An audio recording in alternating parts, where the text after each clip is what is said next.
Hi everyone, thank you so much for joining me. This is Kathy, and today I'll be creating a card using the Penguin Poop stamp set from Whimsy Stamps, as well as the Gallery Frame number 3 die from Hello Bluebird. But before I get started with the card, I did want to show you what I was talking about in my last video. I'll link that up in the top right hand corner for you if you've not had a chance to watch it yet. I wanted to show you what I was talking about with the new lamps that I purchased and how I can change the temperature of the color of the bulb as well as adjust the brightness. And I have these pieces of cardstock down here temporarily just because when I change the color on one of the lamps, it's going to flare really bad. So just be ready for that. The first thing I want to show you is how I can adjust how bright the lamp is just by dragging my finger down the little bar at the bottom of the base and then just drag my finger back up and it brightens it back up. Right now I have the light set at the warmest temperature, and that is the temperature that I prefer to work at when I'm in my craft room. I'm going to hit the button and it's going to go to the coolest temperature and it's going to get really bright. So here we go.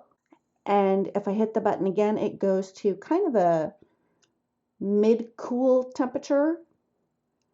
So it's not quite so bright. And then one more time and it goes back to the warmest setting. So I just wanted to take a moment and show you what I was talking about in my last video. And enough about the lamps, let's get to the card.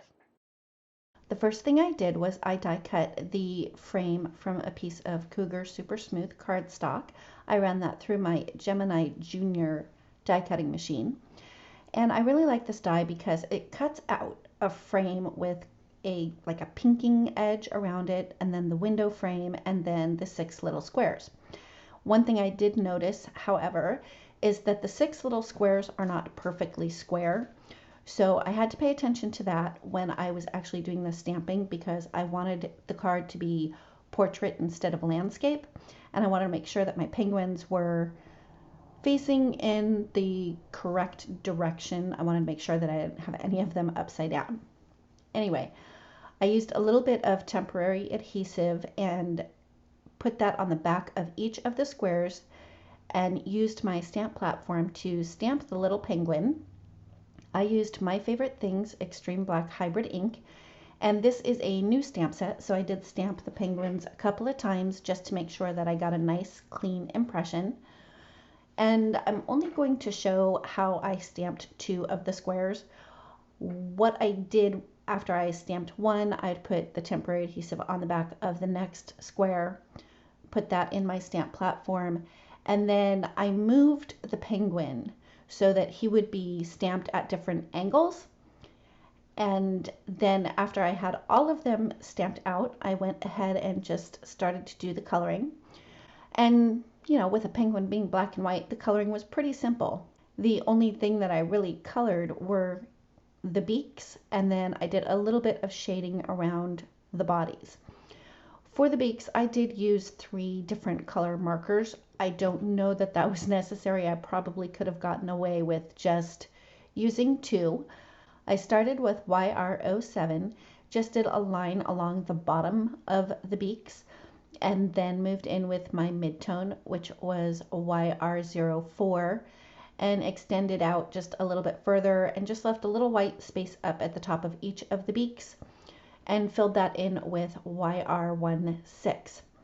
After I'd finished coloring in the beaks, I added just a little bit of shading on the bodies of the penguins.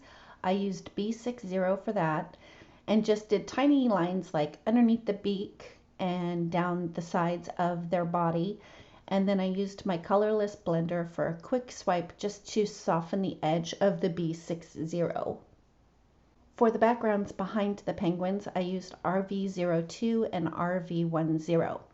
I started with the RV02 and just did an outline around each of the penguins, and then I blended that out with RV10 and finished coloring in each of the squares.